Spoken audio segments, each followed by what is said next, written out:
ఓం సాయిరామ్. సమర్థ సద్గురు సాయినాథ్ మహారాజుకి జై. సాయి భక్తులందరికీ నమస్కారం అండి. మన బాబాగారి దయవల్ల మనందరం బాగుండాలి, సంతోషంగా ఉండాలి అని చెప్పి మనస్ఫూర్తిగా కోరుకుంటూ ఈ రోజుటి వీడియో స్టార్ట్ చేస్తున్నాను ఫ్రెండ్స్. ఇక ఈరోజు వీడియోలో మనం చూడబోయేది ఏంటి అంటే, తల్లి సమయం లేదమ్మా. నీ దగ్గర ఉన్న ఒక వస్తువు చాలా చాలా ప్రమాదకరమైనటువంటి వస్తువు. నీ కష్టాలు కన్నీళ్ళుటికి అన్నిటికీ కూడా కారణం ఇదే. నాపై నమ్మకం ఉంటే, నాపై నమ్మకంతో దీన్ని ఇప్పుడే దూరంగా విసిరిపడే. నీ కంటికి ఇంటికి కనపడనంత దూరంగా నువ్వు విసిరి పడేస్తేనే నీ జీవితం అన్నది సంతోషంగా ఉంటుంది. లేకపోతే తిప్పలు తప్పవు తల్లి. లేకపోతే పశ్చాత్తాపడతావు, కన్నీళ్లు పెట్టుకుంటావు. ఏం తప్పు చేశాను నేను? ఈ వస్తువుని నా దగ్గర పెట్టుకొని నేను ఇంత నష్టపోయాను. ఎంత తప్పు చేశాను? నా బాబా నన్ను హెచ్చరించారు, అయినా కూడా నేను ఈ వస్తువును దూరంగా విసిరి పడేయమంటున్నా పారేయలేదు. నేను నిర్లక్ష్యం చేశాను. ఈరోజు నా బాబా మాట నేను విని ఉంటే ఈరోజు ఈ పరిస్థితి నాకు వచ్చేది కాదు కదా అంటూ కన్నీళ్లు పెట్టుకుంటావు. అలాంటి పరిస్థితి నువ్వు తెచ్చుకోకు బిడ్డ. అలాంటి పరిస్థితి నీకు రాకూడదనే నిన్ను మళ్ళీ మళ్ళీ హెచ్చరిస్తున్నాను, జాగ్రత్త అని చెప్పి బాబాగారు అయితే మన కోసం ఒక మంచి సందేశాన్ని తీసుకొచ్చేసారండి. ఆ సందేశం ఏంటి? ఆ సందేశం రూపంలో బాబాగారు మనతో ఏం చెప్పబోతున్నారో వినే ముందుగా మన ఛానల్ని కనుక కొత్తగా ఎవరైనా చూస్తూ ఉన్నట్లయితే ప్లీజ్ సబ్స్క్రైబ్ చేసుకోండి ఫ్రెండ్స్. వీడియో నచ్చితే కనుక లైక్ చేసి సపోర్ట్ చేయండి. ఇక వీడియోలోకి వెళ్ళబోయే ముందుగా ఒక్కసారి మనకు తెలిసిన గురువుగారండి, షిరిడి సాయిబాబా ఆశీస్సులతో జ్యోతిష్యం చెప్తున్నారు గురూజీ సుబ్రహ్మణ్యం రాజు గారు, నెంబర్ 1 వశీకరణ స్పెషలిస్ట్. వీరి మొబైల్ నెంబర్ 9908224144. ఎలాంటి ప్రాబ్లం ఉన్నా సరే కేవలం ఫోన్ ద్వారా పూజలు చేసి పరిష్కరించేస్తారు. నేరుగా వెళ్లాల్సిన పని లేదు. పర్సనల్గా మీట్ అవ్వాల్సిన అవసరం కూడా లేదు.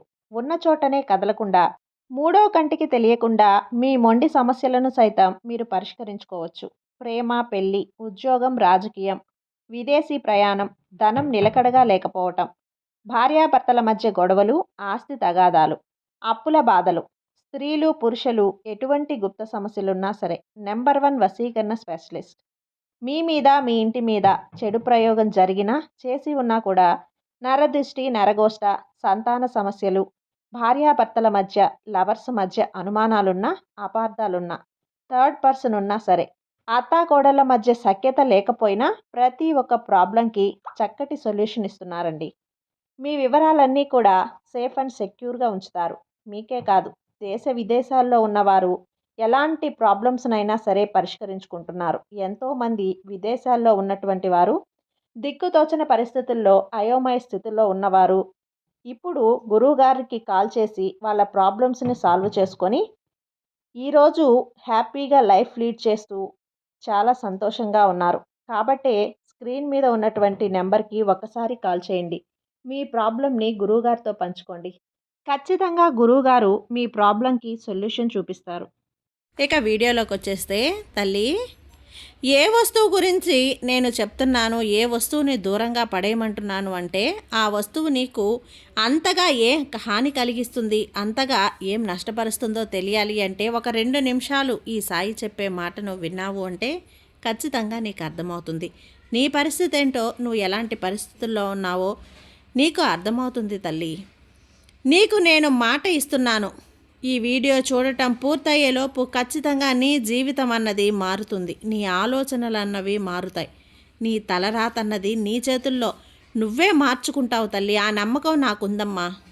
అందుకే నువ్వు అలా మారుతావనే నేను నీకు మాట ఇస్తున్నాను. మారుస్తాను అని నీకు మాట ఇస్తున్నాను బిడ్డ. నిజానికి సమయం అనేది చాలా చాలా తక్కువగా ఉందమ్మా. నీ దగ్గర నీకు సమయం లేదు అసలు.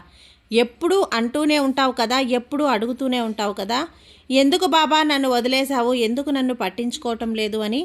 నిన్ను ఎంత పిలిచినా కూడా, తలచినా ఎందుకు నా వైపు చూడటం లేదు అని. నీ అనుగ్రహం ఉన్నది నా మీద ఎందుకు లేదు, నీ ఆశీస్సులు అన్నవి నాకు ఎందుకు అందివ్వటం లేదు బాబా అంటూ నన్ను ఎంతగానో అడుగుతున్నావు కదా తల్లి.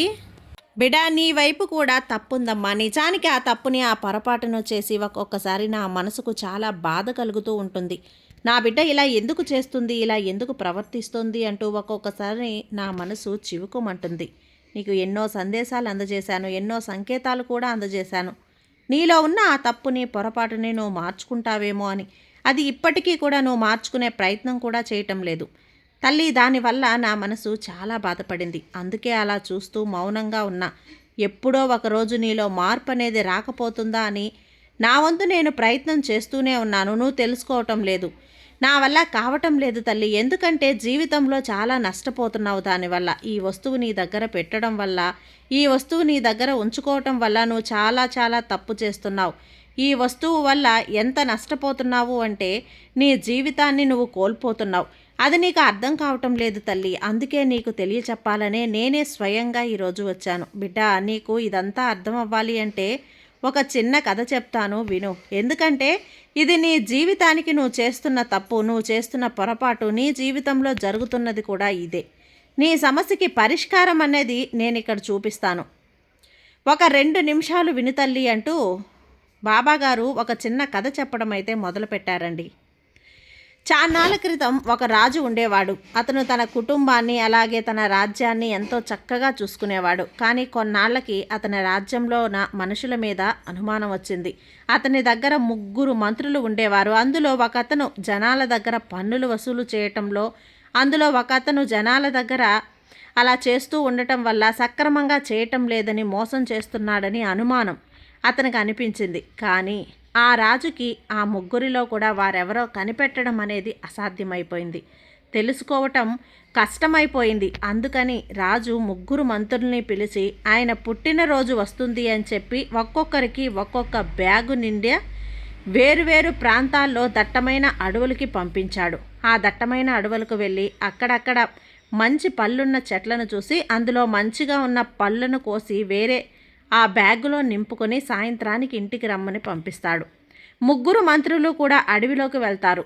అందులో మొదటి మంత్రి చాలా నిజాయితీపరుడు.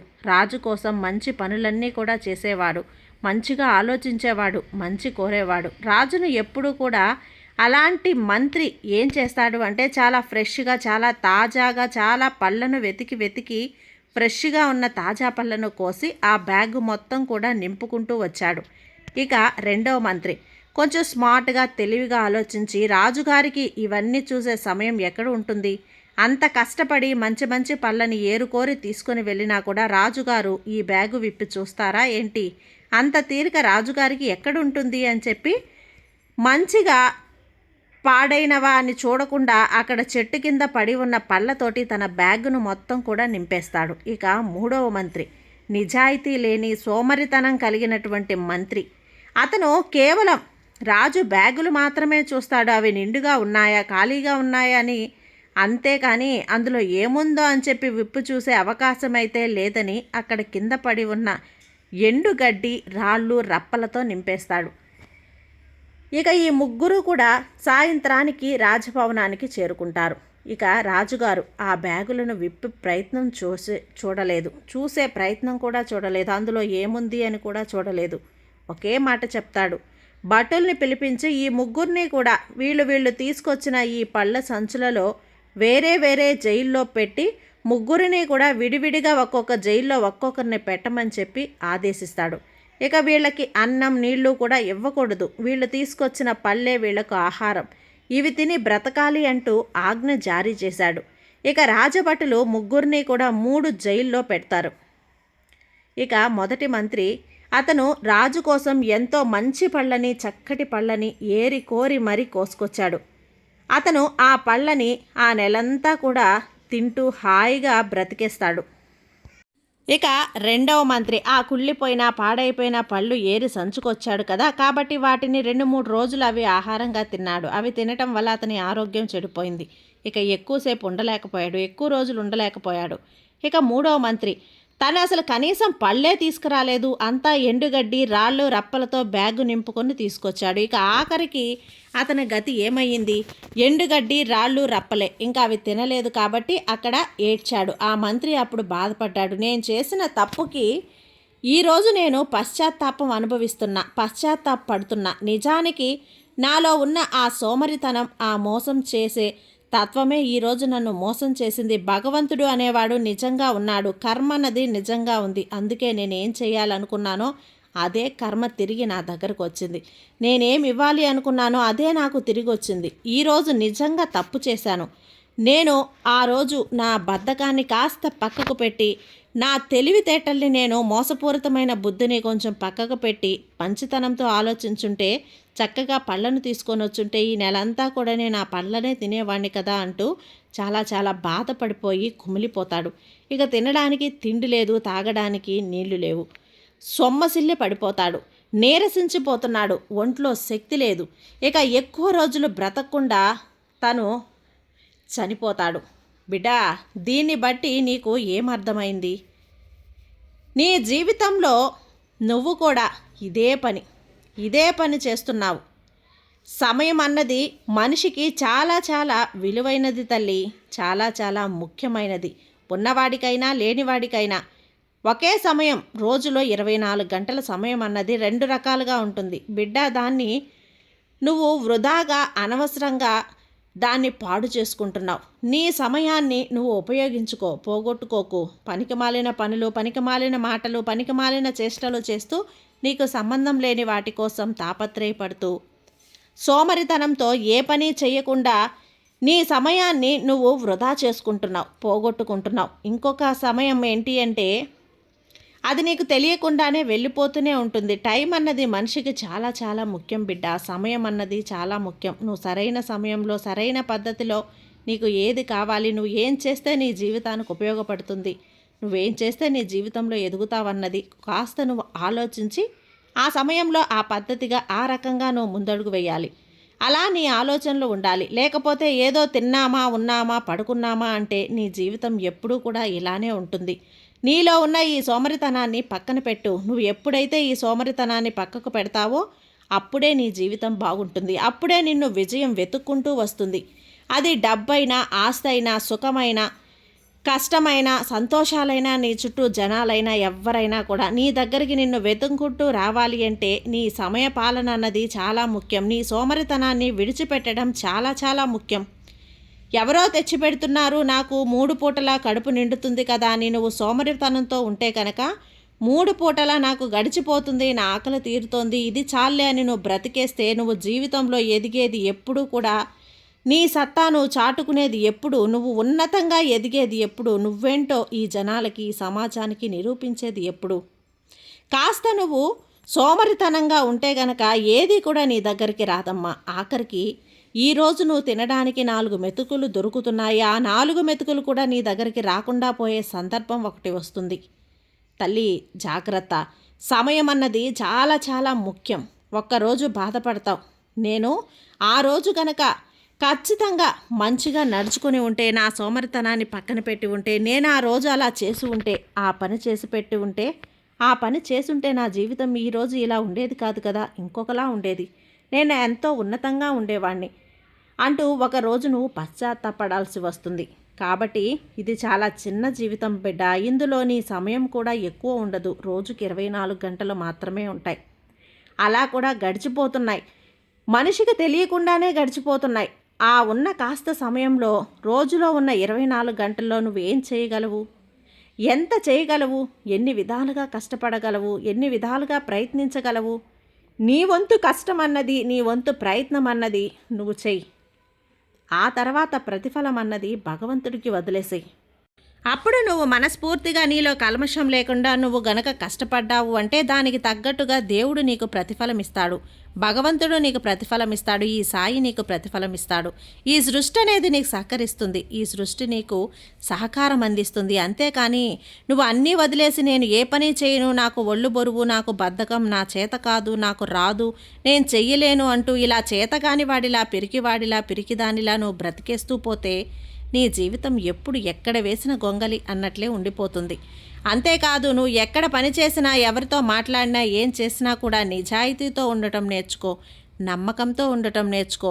నీ నమ్మకమే నీ గౌరవాన్ని రెట్టింపు చేస్తుంది. నీ నమ్మకమే నిన్ను కాపాడుతుంది. నీ నిజాయితీనే నిన్ను కాపాడుతుంది. అంతేకాని నేను ఎవరికీ తెలియకుండా చేస్తున్నది ఈ పని, ఈ చిన్న మోసాలు ఎవరూ గ్రహించరలే నన్ను అనుకుంటే పిల్లి కళ్ళు మూసుకొని పాలు దాగితే ప్రపంచమంతా చూడదా అన్నట్లు నీ వ్యవహారం ఎప్పుడో ఏదో ఒక రోజున నీ మోసం అన్నది బయటపడుతుంది. జాగ్రత్త. జీవితంలో ఎప్పుడూ కూడా నమ్మకంగా ఉండాలి, నిజాయితీగా ఉండాలి, క్రమబద్ధతతో ఉండాలి, సమయ పాలనతో ఉండాలి. కష్టపడాలి, నీ పనిని నువ్వు కష్టపడాలి, నీ చుట్టూ ఉన్న వాళ్ళని ఇష్టపడాలి, నీతో ఉన్న వాళ్ళని ఇష్టపడాలి, సంపాదనని ఇష్టపడాలి, ఇష్టంగా కష్టంగా సంపాదించాలి. అప్పుడే జీవితంలో ఉన్నత స్థాయికి నువ్వు చూస్తావు, ఉన్నత స్థానానికి చేరుకుంటావు. ముందు నీలో ఉన్న ఈ వస్తువును సోమరితనం, నిజాయితీ లేకపోవటం, ఈ రెండింటినీ కూడా నీ నుంచి తీసి దూరంగా విసిరిపడే బిడ్డ. నీ సాయి మాట మీద నీకు ఏమాత్రం గౌరవం ఉన్నా నీలో ఉన్న ఈ సోమరితనాన్ని విసిరి దూరంగా పడేసేయి. అప్పుడే నీ జీవితం బాగుంటుంది. అప్పుడే నీ సాయి నిన్ను పిలవగానే పలుకుతాడు. నేను ఎప్పుడు చెప్తూ ఉంటాను కదా, బిడ్డ పిలిస్తే పలుకుతా అని. నా బిడ్డలు నీతి నిజాయితీగా ఉంటారో, తన కష్టాన్ని తాను నమ్ముకుంటారో, ఎదుటి వాళ్ళను మోసం చేయకుండా ఉంటారో, ఇతరుల మీద ఆధారపడకుండా ఉంటారో, ఇతరుల వాళ్ళని శ్రమని దోచుకోకుండా ఉంటారో, వాళ్ళ కష్టాన్ని నమ్ముకొని నలుగురికి మంచి చేస్తూ తను తోచిన దాన ధర్మాలు చేస్తూ దైవారాధనలో ఎవరైతే ఉంటారో అలాంటి నా బిడ్డలు ఒక్కసారి కష్టంలో ఉన్నప్పుడు సాయి అనగానే వెంటనే వారి ముందు రెక్కలు కట్టుకుని వాలిపోతాను. అర్థమైంది కదా బిడ్డ? నేనేం చెప్తున్నానో, నా మీద నీకు ఎందుకు కోపం వచ్చిందో అర్థమైంది కదా? నీ తప్పేంటో నీకు అర్థమవుతుందా? నువ్వు చేస్తున్న పొరపాటేంటో నీకు అర్థమవుతుందా? ఆ వస్తువేంటో నీకు అర్థమవుతుందా? నిన్ను చెడగొట్టి నాశనం చేసి నీ కష్టాలన్నింటికీ కారణమవుతున్న ఆ చెడ్డ వస్తువేంటో నీకు అర్థమవుతుందా? ఆ ప్రమాదకరమైనటువంటి వస్తువేంటో నీకు అర్థమవుతుందా? అర్థమైంది కదా? ఇక జీవితంలో నువ్వు అద్భుతంగా ఉంటుంది బిడ్డ. జాగ్రత్త, చెప్తున్నాను కదా, మళ్ళీ మళ్ళీ చెప్తున్నాను. ఈ సాయి అనుగ్రహం నీ మీద ఎప్పుడు ఉంటుంది. అది ఎప్పుడు కూడా నువ్వు మంచి దారిలో నడిచేలా, మంచిగా ఆలోచించి మంచిగా గుండేలా గుర్తుంచుకో. ఖచ్చితంగా నీకు అంతా కూడా మంచే జరుగుతాను. ఈ సాయి మీద నీకు నమ్మకం ఉంచుకో తల్లి, నీకు అంతా కూడా మంచే జరుగుతుంది. నీ సాయి నీకు తోడుండగా నీకు భయం ఎందుకు చెప్పు? సర్వే జన సుఖినో భవంతు. జై సాయిరాం.